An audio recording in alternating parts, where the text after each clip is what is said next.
할렐루야. 하나님의 말씀은 우리 마태복음 5장 8장 5절에서 13절까지의 말씀 보도록 하겠습니다. 마태복음 8장 두 번째 시간이고요. 마태복음 8장 5절에서 13절까지의 말씀, 제가 한 절, 여러분 한 절, 마지막 절 13절은 같이 읽도록 하겠습니다. 마태복음 8장 5절에서 13절까지의 말씀입니다. 예수께서 가버나움에 들어가시니 한 백부장이 나와 간구하여 이르되, 주여, 내 하인이 중풍병으로 집에 누워 몹시 괴로워하나이다. 이르시되, 내가 가서 고쳐주리라. 백부장이 대답하여 이르되, 주여, 내 집에 들어오심을 나는 감당하지 못하겠사오니 다만 말씀으로만 하옵소서. 그러면 내 하인이 낫겠사옵나이다. 나도 남의 수하에 있는 사람이요, 내 아래에도 군사가 있으니 이더러 가라 하면 가고 저더러 오라 하면 오고 내 종도로 이것을 하라 하면 하나이다. 예수께서 들으시고 놀랍게 여겨 따르는 자들에게 이르되, 내가 진실로 너희에게 이르노니 이스라엘 중 아무에게서도 이만한 믿음을 보지 못하였노라. 또 너희에게 이르노니 동서로부터 많은 사람이 이르러 아브라함과 이삭과 야곱과 함께 천국에 앉으려니와 그 나라에 본 자손들은 바깥 어두운 데 쫓겨나 거기서 울며 이를 갈게 되리라. 같이 읽겠습니다. 예수께서 백부장에게 이르시되, 가라, 내 믿은 대로 될지어다 하시니 그 즉시 하인이 나으니라. 아멘. 우리 옆사람하고 또 가정에서 예배 드리시는 여러분 계시다면은 옆사람하고 귀하십니다 라고 인사했으면 좋겠습니다. 귀하십니다. 오늘 말씀의 제목은 말씀만 하사라는 제목으로 마태복음 8장 두 번째 시간 말씀 나누도록 하겠습니다.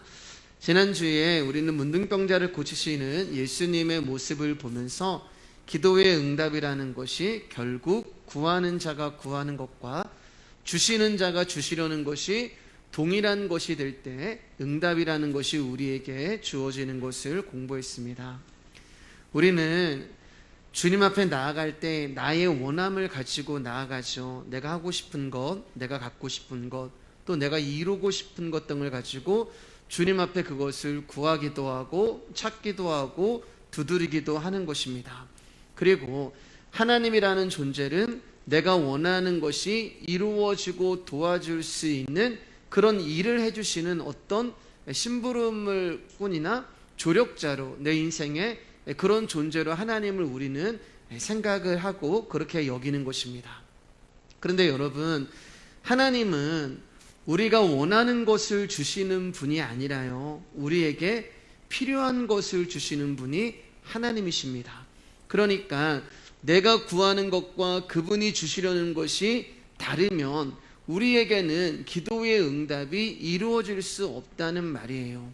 그러니까 여러분들이 주님 앞에 무언가를 구했는데 그 원함이 이루어지지 않는다면 그것이 나에게 필요하지 않기 때문에 하나님이 주시지 않는다는 말씀이 되는 거예요.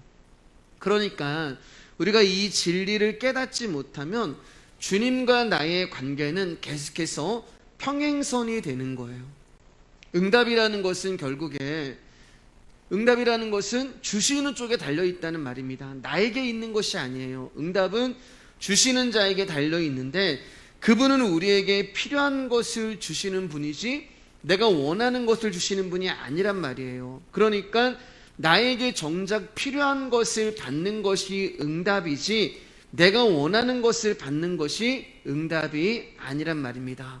그러니까 우리가 응답을 받으려면 내가 원하는 것과 하나님이 우리에게 주시려는 것이 일치가 될 때 그때 우리 가운데 응답이 되고 역사가 일어나는 거예요. 그러면 하나님이 우리 가운데 주시려고 하는 것이 무엇일까요?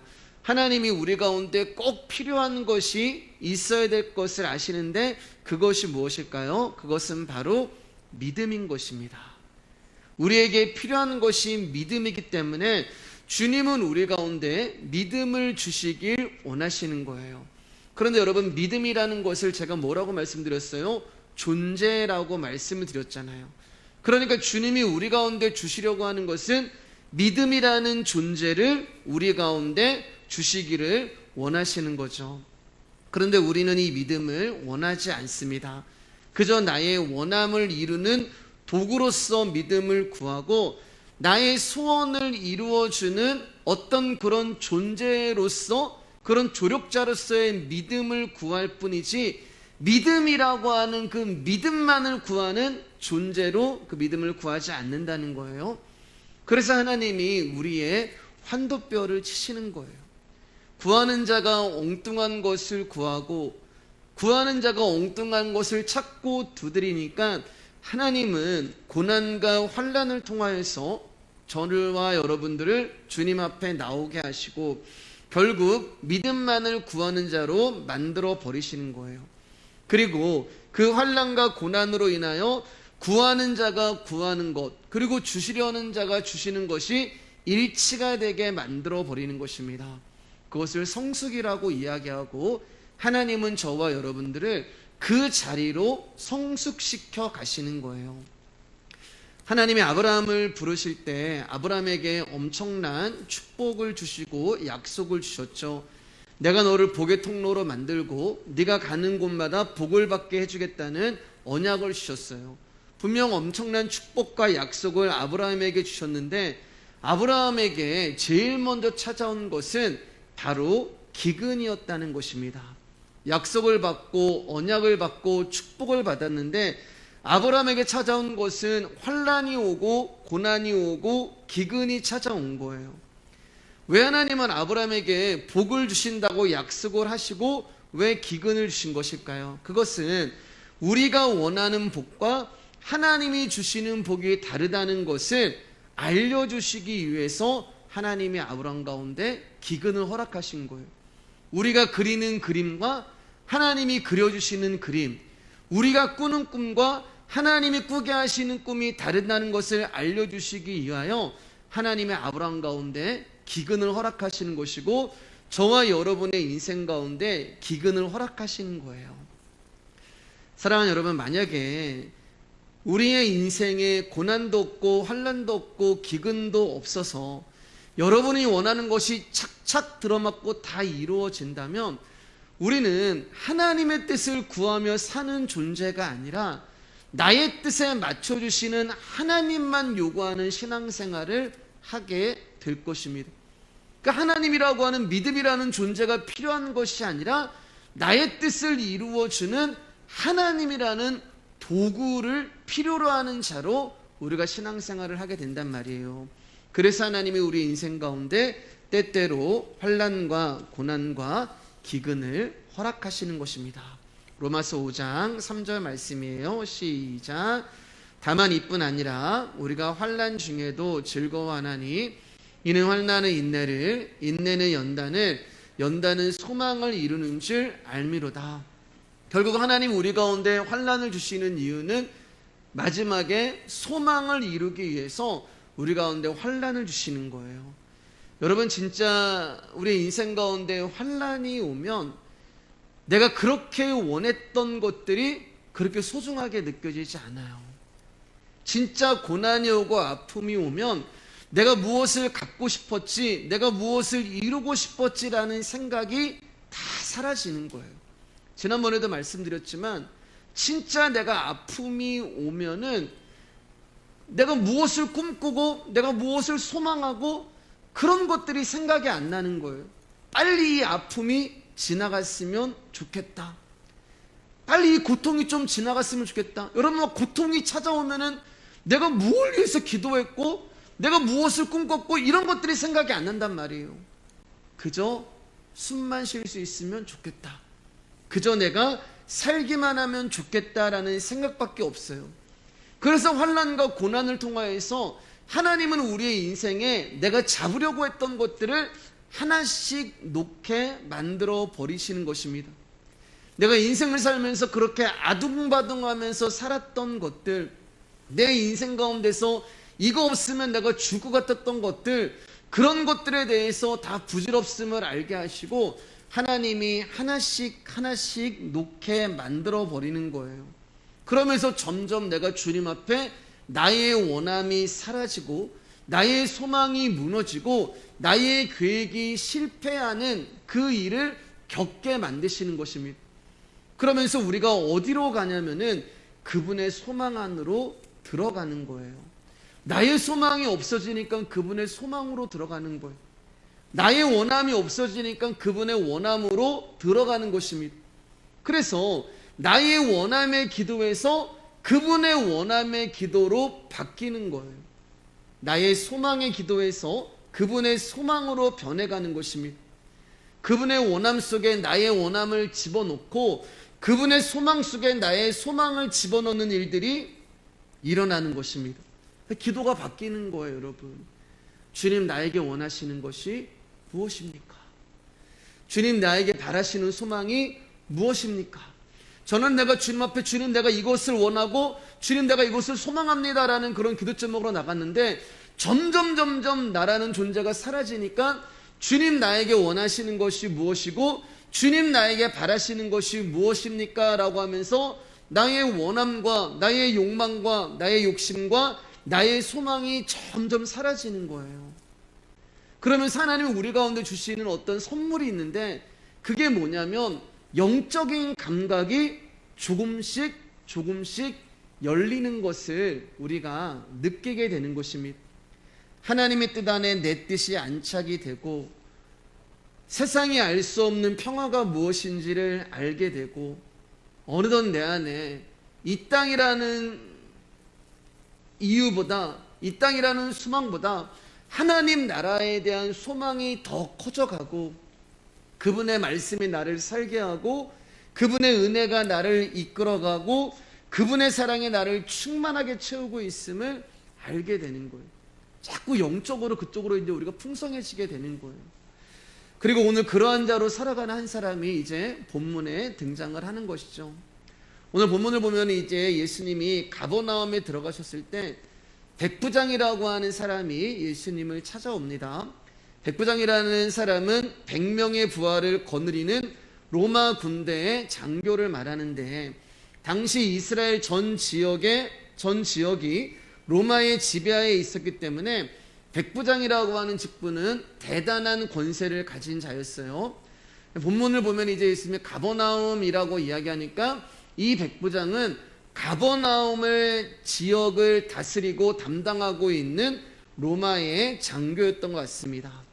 그러니까 그 말은 무슨 말이냐면은 이 백부장은 이방인이란 말이에요. 유대인이 아니란 말입니다. 그리고 100명의 군사를 지휘하고 100명의 군사를 다스릴 수 있는 식민지 지역에서 막강한 힘과 영향력을 가지고 있는 자다라는 것을 성경은 보여주고 있는 것입니다. 그 백부장이 오늘 예수님을 찾아왔어요. 그리고 예수님께 부탁을 하는데 자기의 부탁이 아닌 다른 사람의 문제를 가지고 예수님 앞에 부탁을 하는데 그것도 자기 수하에 있는 하인의 병 문제를 가지고 예수님을 찾아온 것이에요. 자, 6절 말씀 한번 볼게요. 시작. 이르되 주여 내 하인이 중풍병으로 집에 누워 몹시 괴로워하나이다. 그러니까 백부장 그 부하 중에 중풍병이 걸린 사람이 있었던 거예요. 병행 구절인 누가복음을 보면은 이 종을 향해서 백부장이 사랑하는 종 이렇게 표현하고 있습니다.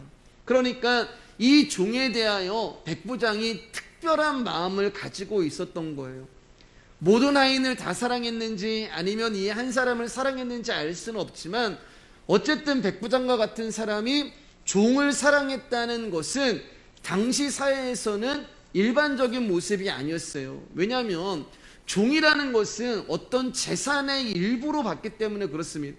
종이 아프고 죽어나가는 것은 다 자기가 가지고 있는 재산상에 약간의 손실이 발생하는 것 뿐이지 그 종을 위하여서 내가 이토록 그렇게 애를 쓸 필요가 없기 때문에 그래요. 그런데 오늘 백부장의 강구를 보면 이 종을 향한 사랑과 이 종을 향한 애통함이 있음을 우리가 알 수 있습니다. 하인의 아픔을 자신의 아픔으로 느꼈고 하인의 고통을 자신의 고통으로 생각을 하며 예수님께 자기의 소원과 기대를 이 하인의 병을 고쳐달라고 하는 기도 제목을 가지고 고백하는 것을 통하여 그만큼 종을 사랑했고 병든 종을 고치기 위해 엄청난 노력과 애를 썼다는 것을 우리가 말씀을 통해 볼 수 있는 거죠. 자, 이제 이 백부장의 강구에 예수님이 이렇게 말씀하십니다. 7절이에요. 시작. 이르시되 내가 가서 고쳐주리라. 백부장의 강구를 들으시고 예수님이 내가 가서 고쳐주리라. 이 말은 어떤 그 종을 고치겠다는 예수님의 단호한 의지가 보이는 말씀 같지만, 여러분, 이 말씀의 뜻은요, 의문문이 되는 거예요. 내가 가서 고쳐주랴? 이런 뜻이 되는 것입니다. 그러니까 백부장에게 의문을 던지는 거예요. 내 하인의 병을 고쳐달라고 하는 백부장 가운데 마치 그 백부장을 무시하듯이, 마치 그 백부장을 아래에 놓고 이야기하듯이 내가 가서 고쳐주랴라는 물음을 이제 예수님이 백부장에게 던진 것이죠. 그러자 백부장이 이제 8절 9절에 이렇게 답을 합니다. 시작. 백부장이 대답하여 이르되 주여 내 집에 들어오심을 나는 감당하지 못하겠사오니 다만 말씀으로만 하옵소서. 그러면 내 하인이 낫겠사옵나이다. 나도 남의 수하에 있는 사람이요 내 아래에도 군사가 있으니 이더러 가라 하면 가고 저더러 오라 하면 오고 내 종도로 이것을 하라 하면 하나이다. 여러분, 조금 전에 말씀드렸듯이 이 백부장 수하에는 100명의 부하가 있었습니다. 권세가 있고 권위가 있고 막강한 힘을 가진 자였어요. 더군다나 그는 이방인이었어요. 이방인이란 말은 율법과 상관이 없는 자였단 말입니다. 그러니까 유대인들이 예수 그리스도를 존경하고 예수 그리스도를 하나님의 아들이야라고 유대인들은 인정을 했지만 지금 예수님의 놀라운 기적과 역사를 보고 이 로마 장교는 예수님과 전혀 상관이 없는 존재였어요. 그렇기 때문에 사실 주님 앞에 나와서 엎드릴 이유도 없었고, 그는 식민지를 다스리는 권세를 가진 자였기 때문에 얼마든지 예수님 앞에 부탁이 아니라 명령을 할 수 있는 위치에 있었던 자라는 거예요. 야, 예수야, 내 집에 가서 내 하인의 중풍병을 고쳐봐라라고 요구를 할 수 있는 그 자리에 있던 자가 백부장이었다는 말이에요. 그런데 그가 뭐라고 이야기하면은 주여라고 고백을 해요. 주여. 그리고 당신이 자신의 집에 들어오시는 것을 감당할 수 없나이다라는 고백을 하는 것입니다. 그리고 예수님은 이 백부장의 고백을 들으시고 이 믿음이 크다라고 칭찬을 하는 것이죠.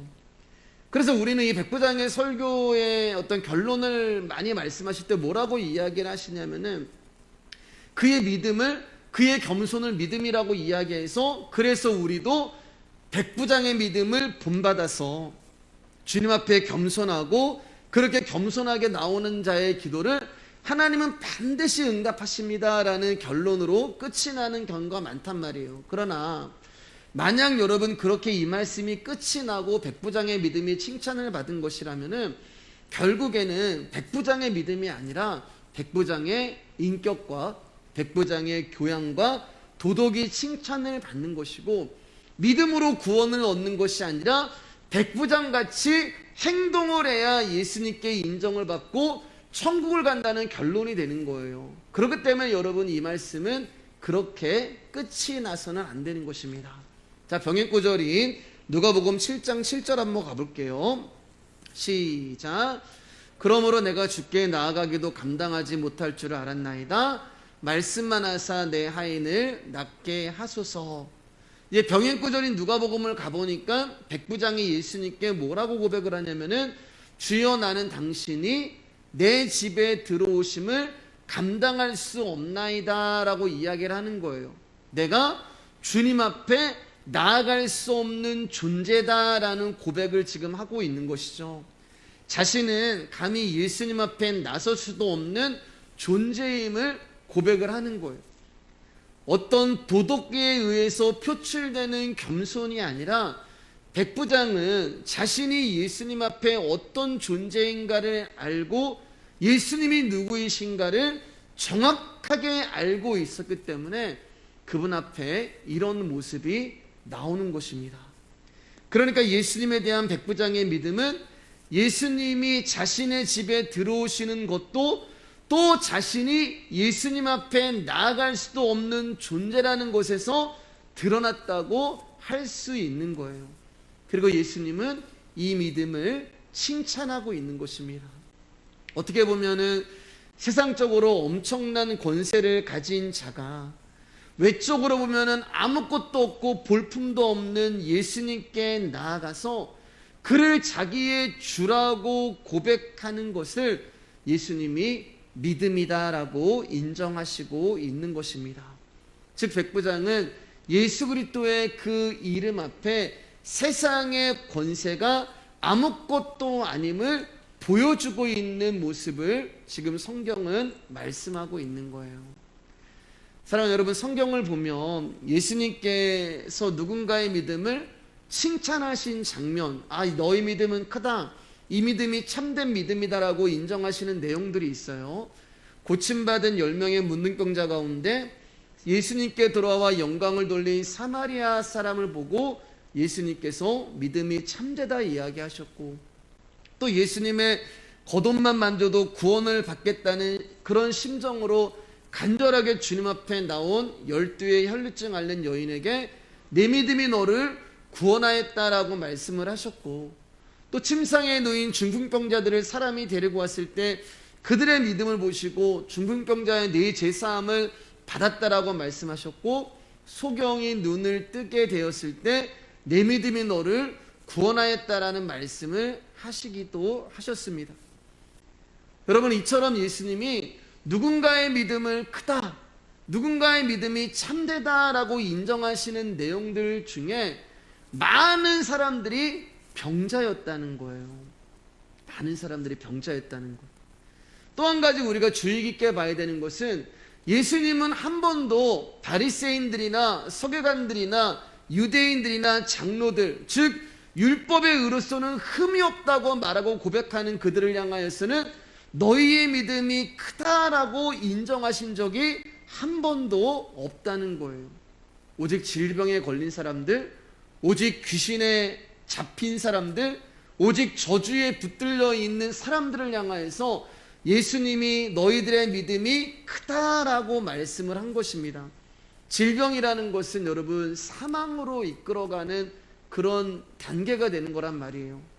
그러니까 우리가 질병이라는 것을 통하여서 예수님이 말씀하시는 것은 죄라는 건 역시 우리를 죽음으로 이끌어가는 그런 거라고 말씀하고 있는 것이고, 그래서 성경을 보면은 문둥병, 유출병, 혈루병, 소경, 귀머거리, 안징뱅이, 귀신 들린 자들, 창녀, 세리, 사마리아 이방인들이 다 구약에서 저주받은 자로 묘사되고 있는 거예요. 다 죽음 가운데 있는 자들이라는 거예요.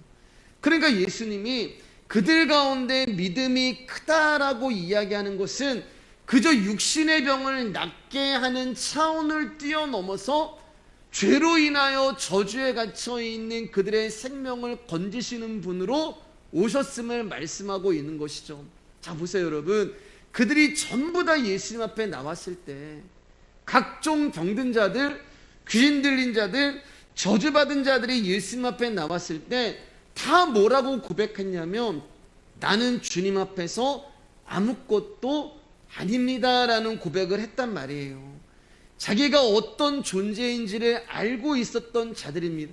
그러니까 그들에게 있는 공통점은 철저히 자신을 낮추고 철저히 주님 앞에 자신이 어떤 존재인지를 고백을 했다는 말이 되는 것입니다.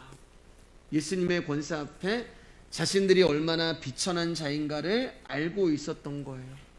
그러니까 우리가 우리 자신이 저주받은 죄인이고 내가 하찮은 존재인지를 보지 못한 채 예수님을 찾는다면 그것은 저주에 갇힌 인간의 실상 때문에 예수님이 필요한 것이 아니라 그저 나의 문제와 뜻과 나의 원함을 이루기 위해서 주님 앞에 나오는 것밖에 안 되는 것입니다. 그래서 그것은 믿음이라고 할 수 없는 거예요. 믿음은 자신을 영원히 병든 자로, 저주에 갇힌 자로 볼 수 있고 인정해야지만 거기에 십자가의 피가 그들 가운데 부어주어서 그들을 해방시키는 능력이 나타나게 되는 것입니다. 그리고 전부 예수님을 만난 사람들은 자신이 주님 앞에서 아무것도 아닌 것을 고백하게 되는 거예요. 그래서 오늘도 백부장이 뭐라고 이야기하면은 자신은 아무것도 아닙니다 라고 이야기하는 거예요. 주님, 수고하지 마시고 내 집에 들어오시는 것을 내가 감당할 수가 없습니다 라고 이야기를 하면서 예수님과 자기 가운데 갭을 이야기하는 거예요. 당신은 너무나 크신 분이고, 당신은 너무나 놀라운 분이고, 당신은 너무나 존귀한 분이신데 당신 같은 존재가 어떻게 하찮고 미천한 나의 집에 오실 수 있겠습니까? 이 고백을 하는 거예요. 세상적인 시각으로 보면 백부장의 월등히 높죠. 세상적인 시각으로 보면 예수님과 비교해서 백부장이 가진 것도 많고 많은 사람들에게 인정받지만, 믿음이라는 시각으로 봤을 때 백부장은 눈에 예수 그리스도는 하나님이었단 말이에요. 그 하나님이 자기의 집으로 오신다는 것을 이 백부장이 감당할 수가 없었던 거예요. 왜요? 하나님은 하나님이시고 나라는 존재는 그 하나님 앞에 정말 아무것도 아닌 하찮은 자인 것을 알았기 때문에 우리 집에 오시는 것을 제가 감당할 수가 없습니다라는 고백이 나온 것이란 말입니다. 상식적으로 보면은 예수님이 백부장 집에 찾아간다고 했을 때 잔치를 열어줬어야 되겠죠. 예수님 오신다면 야 잔치 열어서 큰 잔치를 열었어야 되는데, 여러분 백부장은 그렇게 하지 않았어요. 예수님께 대접을 소홀하게 한 것이, 대접을 안 한 것이 아니라 두말할 것 없이 자신의 집에 오시는 것을 내가 감당하지 못하겠습니다라는 이 진심 어린 마음이 그분을 진짜 존귀하게 여기고 그분을 진짜 높여드리는 고백이 되기 때문에 그렇습니다. 그래서 여러분 성경을 보면은 하나같이 하나님을 만난 자들은 동일한 고백을 하는 거예요. 이사야 선지자가 성전에서 하나님의 영광을 만났을 때 하나님, 나는 입술이 부정한 사람입니다 라고 고백을 했고, 베드로는 예수님의 말씀에 따라 배가 잠길 정도로 고기를 많이 잡았을 때 나 같은 존재가 주님과 함께 할 수 없는 죄인임을 알았기 때문에 주여 나는 죄인입니다, 나를 떠나소서라고 고백을 했고, 세리는 멀리 서서 감히 눈을 들어 하나님을 쳐다보지도 못하고 가슴을 치며 하나님 불쌍히 여기소서 나는 죄인으로서이다 회개를 했고, 또 귀신 들린 딸을 든 그 가나안 여인에게 예수님이 모진 말을 하시잖아요. 내가 먹는 것을 개들에게도 안 준다라고 얘기했을 때 그 어미가 뭐라고 이야기하면은 자신은 개입니다라고 그렇게 자신을 인정을 하잖아요.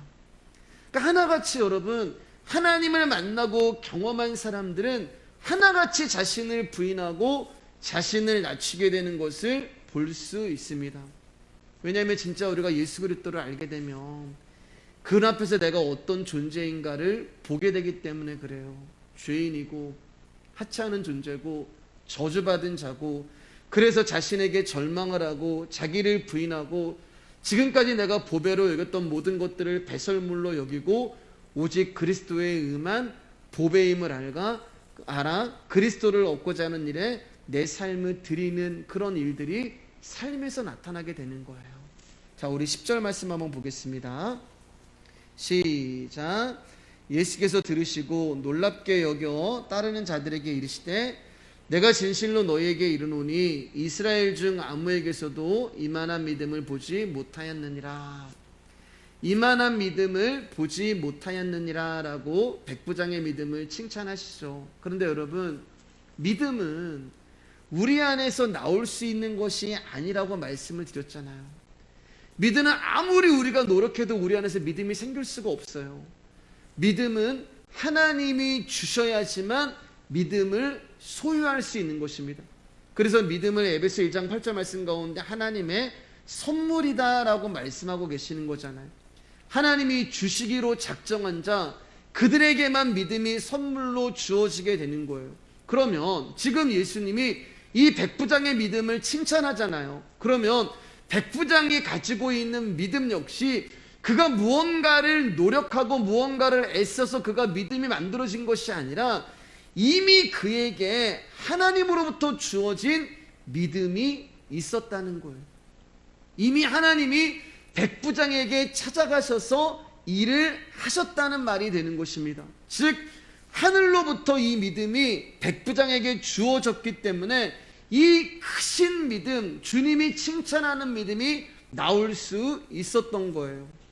그러니까 사랑하는 여러분, 저와 여러분에게서 백부장인이나 이방여인, 베드로 그들 가운데 나온 믿음이 나오지 않고 보이지 않는다면 어쩌면 우리는 믿음을 선물로 받은 성도가 아닐 수도 있다는 거예요.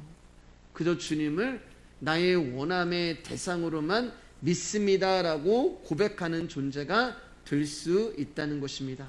자, 우리 8절 말씀 한 번 더 볼게요. 시작.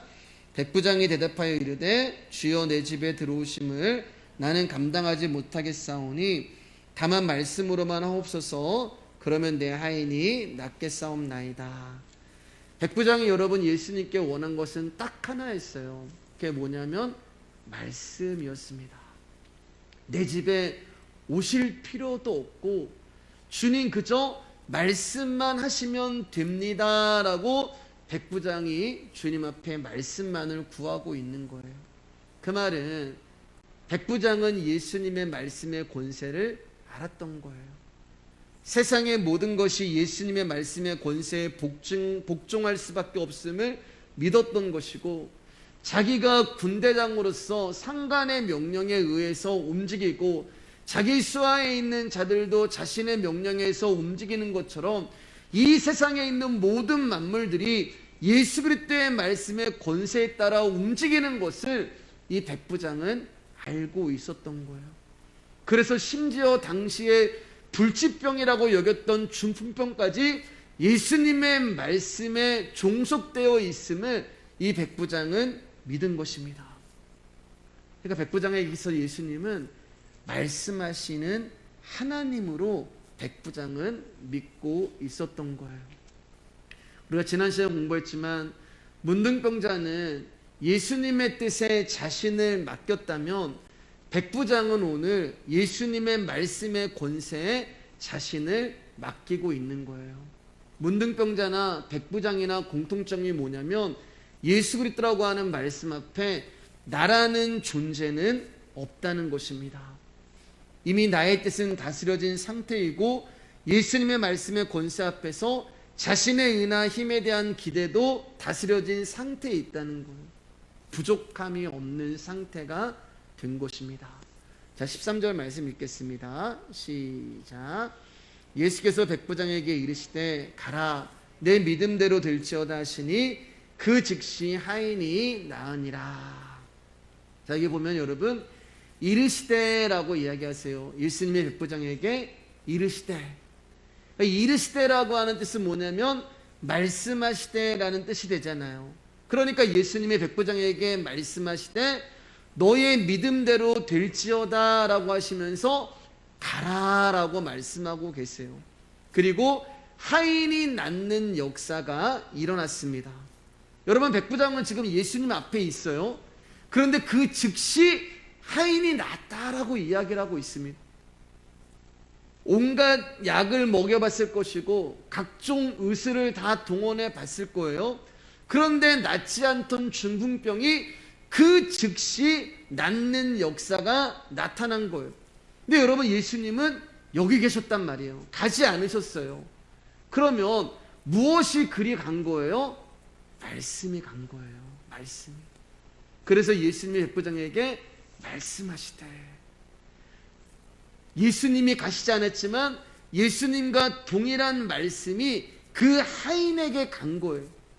백부장이 주님 앞에 말씀을 구할 때 그 말씀이 백부장이라는 영혼 안에 담겨 버리는 것이고 그 영혼 안에 담겨 있는 그 말씀이 일을 하시는 것입니다.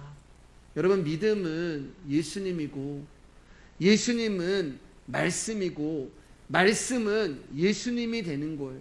그러니까 그리스도가 말씀이고 말씀이 그리스도시고 이 말씀이 믿음이 되는 거예요. 그렇기 때문에 말씀이 간 것이라면 예수님이 간 것이고 말씀이 일을 하신다면은 예수님이 그 일을 하는 것입니다. 그래서 믿음은 들음에서 나며 들음은 그리스도의 말씀으로 말미암느니라 라고 로마서 10장 17절에서 말씀하고 있는 거예요. 그러니까 말씀만 구했잖아요. 백부장이 다른 것을 구하지 않고 말씀만 하사라고 고백했잖아요. 근데 그 말씀이 누구냐면은 예수 그리스도란 말입니다. 그분이 누구냐면은 믿음이란 말이에요.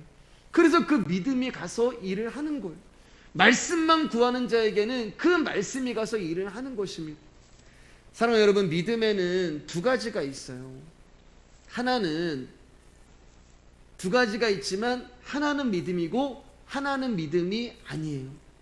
말씀이 우리의 귀를 통해서 생각에 들어오면 우리는 그것을 믿고 싶어질 때가 있어요. 말씀이 내 귀에 들리고 그 말씀이 내 생각에 오면 우리는 그 말씀을 믿고 싶을 때가 있단 말이에요.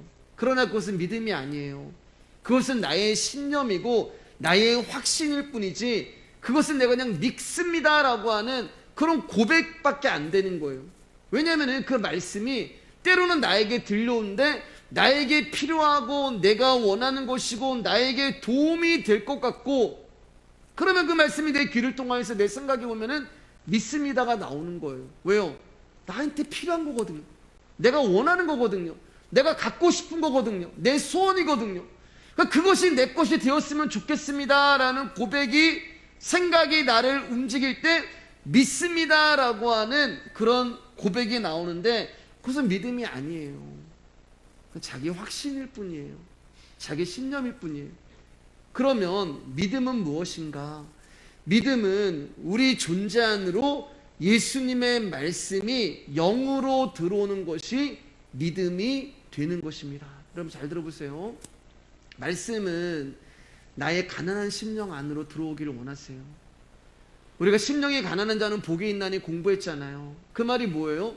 영을 배고파하는 자예요. 영이 갈급한 자예요. 내 심령이 예수 그리스도의 말씀이 없으면 살아갈 수 없는 상태, 내가 정말 말씀이 없으면 가난해진 상태, 그게 심령이 가난한 상태가 된단 말입니다. 그 심령 안으로 말씀이 들어오시는 거예요. 어떻게 해요? 영으로 들어오시는 것입니다. 그래서 그 영이 우리의 영혼이라고 하는 이 그릇 안에 말씀으로 담긴 상태가 믿음이 되는 거예요. 이것은 여러분 나의 확신과 심령과 전혀 관계가 없는 거예요. 내가 믿습니다 1000번 만번 하는 거라고 전혀 상관이 없는 거예요.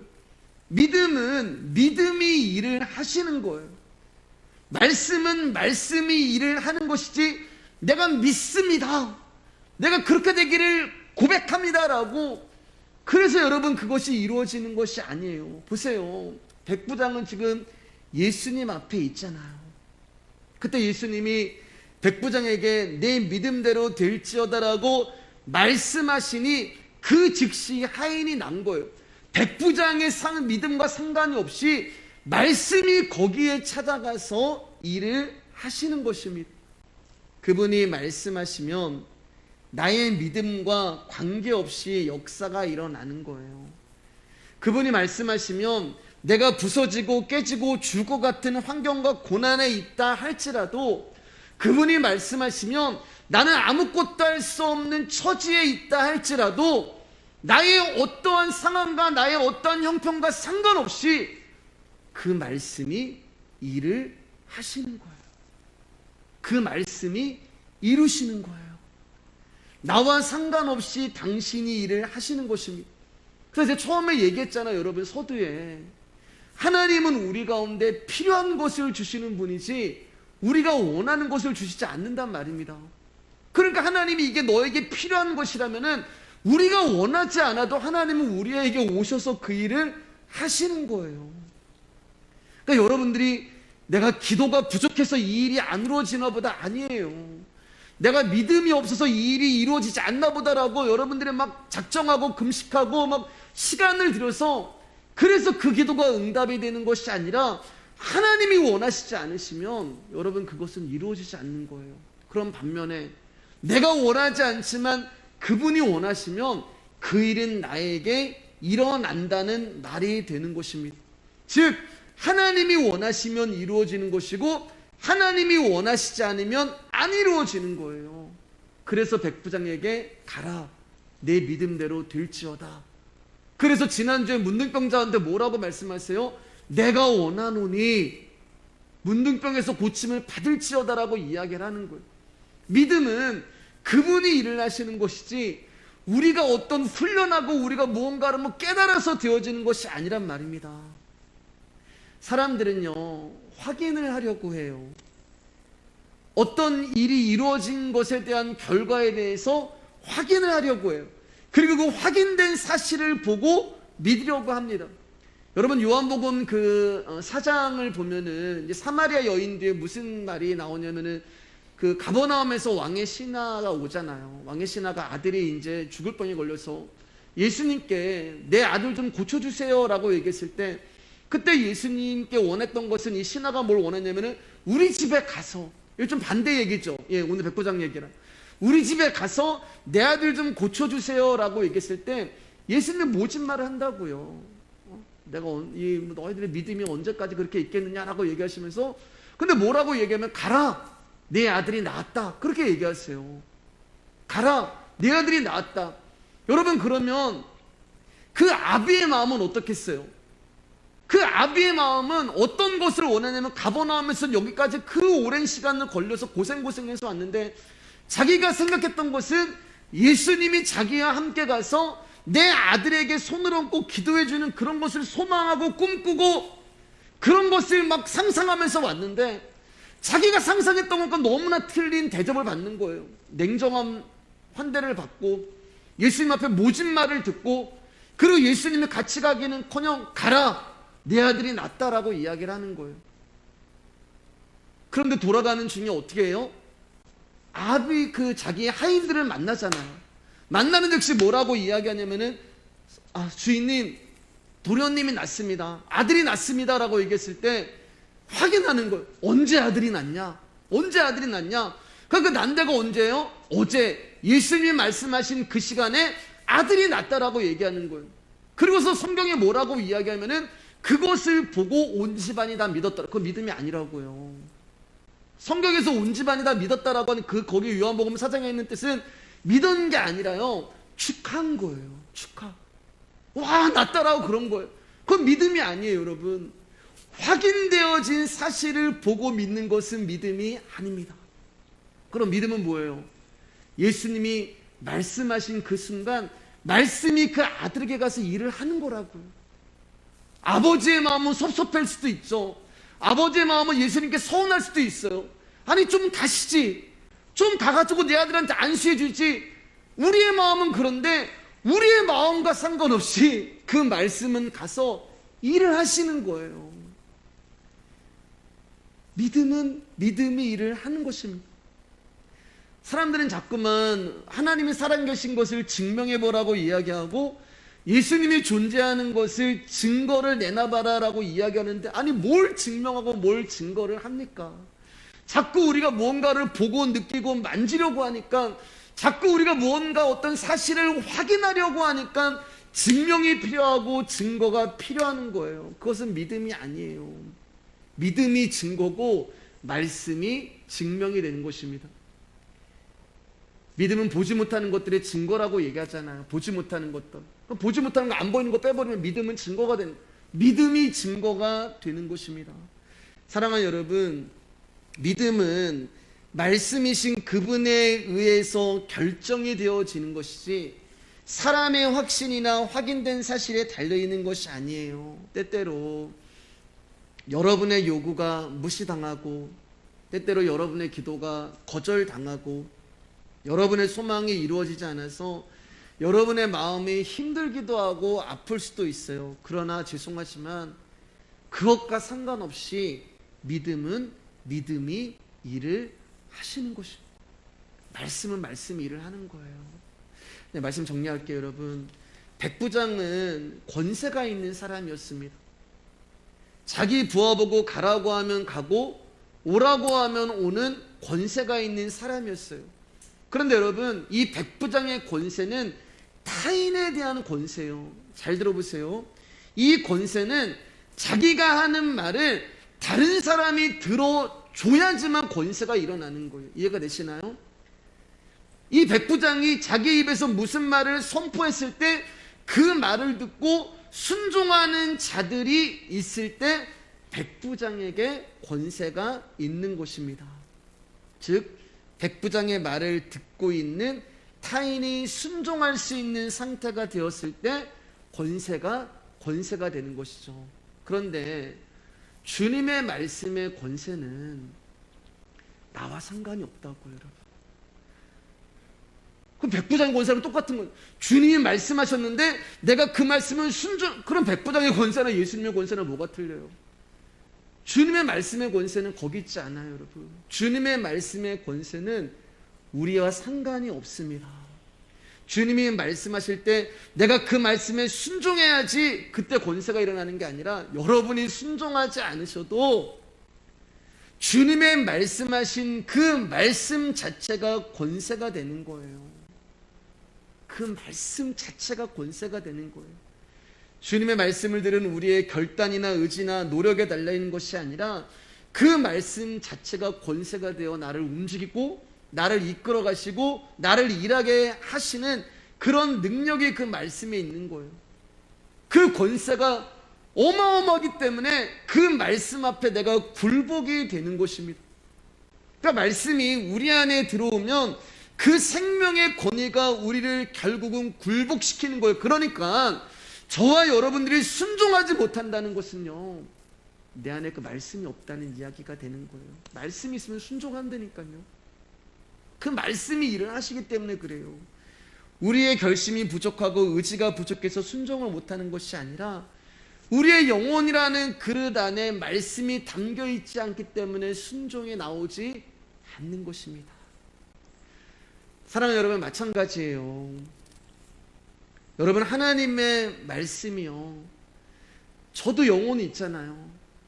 제 영혼이라는 그릇에 담겨지지 않는데 여러분, 어떻게 제가 이 자리에서 복음을 증거할 수 있겠습니까? 그렇기 때문에 말씀을 준비해야 한다는 것은 저에게는 때로는 하나님과 정말 가장 가깝고 가장 깊은 그 관계로 나갈 수 있는 시간이기도 하지만 때로는 그 말씀이 내 영혼 안에 담겨지지 않는 그런 때도 있단 말이에요, 여러분. 때로는 그분의 말씀이 내 안에 임하지 않는 그런 때가 있어요. 그러면 그때는 너무 힘들고 너무 고통스럽고 여러분 이해 못하시겠지만 아플 때도 있어요, 몸이요. 그러니까 저에게 말씀을 준비할 때는 이럴 때도 있고 행복하고 기쁠 때도 있지만 힘들고 고통스럽고 아플 때도 있어요. 그래서 여러분이 저를 위해서 꼭 기도를 해주셔야 하는 것입니다. 왜냐하면 제가 살아야지 여러분이 사는 거예요. 제 영혼 안에 말씀이 담겨야지만 제 안에 담겨있는 말씀이 여러분의 영혼 가운데 담기게 되는 것입니다. 말씀을 통한 위로도 제가 먼저 받아야 되고 그래야지만 여러분에게 말씀의 위로를 전할 수가 있는 거예요. 말씀을 통한 소망도 제가 받아야 되고 먼저 그래야지만 여러분에게 이 소망을 나눠줄 수 있는 것이고 말씀에 대한 깨달음, 말씀에 대한 성찰도 제가 먼저 받아야지만 이것이 그대로 여러분에게 가야 되는 거예요. 그래야 여러분이 사는 것입니다. 그래야 이 말씀이 생명이 되고 능력이 되어 동일하게 제 안에 담겨있는 말씀이 여러분 안에 담기게 되는 것입니다. 사랑하는 여러분, 지식적인 설교 얼마든지 할 수 있습니다. 가르치는 설교 얼마든지 할 수 있어요. 그러나 그게 뭐가 은혜가 되고 거기에 무슨 생명이 있고 소망이 있겠어요. 솔직히 저도 이 말씀의 삶을 잘 살아내지 못하는데 어떻게 나도 살지 못하는 그 삶을 여러분에게 할 수 있다, 하면 된다, 해보자라고 선포할 수가 있겠어요. 그래서 저도 여러분에게 말씀을 전하지만 제 기도 제목이 이 말씀 앞에 굴복당하기를 소망하는 것입니다. 그리고 그것을 보기를 원하는 거예요. 우리 말씀이계 성도님과 제 안에 이 말씀이 차곡차곡 쌓이다 보면 어느 날 나의 의지와 나의 본능은 다 사라지고 그 말씀만 남아서 말씀이 나를 굴복시키고 말씀 앞에 결박을 당하고 말씀 앞에 순종이 나오고 결국에는 그분의 영광만 나오는 그 인생이 되기를 소망하는 것입니다. 말씀 한 절 읽고 이제 마칠게요. 베드로전서 1장 8절 9절입니다. 크게 시작. 예수를 너희가 보지 못하였으나 사랑하는도다. 이제도 보지 못하나 믿고 말할 수 없는 영광스러움 즐거움으로 기뻐하니 믿음의 결국 꼭 영혼의 구원을 받음이라. 여러분, 예수를 우리가 보지 못했잖아요. 예수님을 본 사람이 없잖아요. 그런데 뭐래요? 사랑한다고 이야기하는. 무엇으로요? 말씀이 내 안에 오시니까. 예수 그리스도가 내 안에 오시니까 그 말씀으로 예수님을 사랑하고 그 말씀으로 영광스러운 기쁨을 즐거워할 수 있는 것입니다. 사랑하는 여러분, 구원은 이 세상에 있는 것이 아닙니다. 우리의 신앙의 목적은 오직 하나님 나라에 달려 있는 거예요. 오늘도 우리를 말씀으로 찾아오신 그 예수 그리스도를 여러분들이 만났다면, 오늘도 나에게 찾아오신 내 영혼 안에 담겨있는 그 예수 그리스도의 은혜를 여러분들이 경험했다면 동일하게 백부장의 고백이 나오기를 주님의 이름으로 축복합니다. 주여, 나는 입술이 부족한 자입니다. 주님, 나에게 오심을 감당치 못하겠습니다. 주님, 나는 죄인입니다. 주님, 나를 불쌍히 여겨 주소서. 주님, 말씀만 하여 주옵소서라는 고백이 저와 여러분의 심령의 고백에 깊숙이 박히는, 그리고 주님 앞에 나올 때마다 이 고백 외에는 다른 것들이 고백되지 아니하는 저와 여러분들의 인생 되시기를 주님의 이름으로 축복합니다.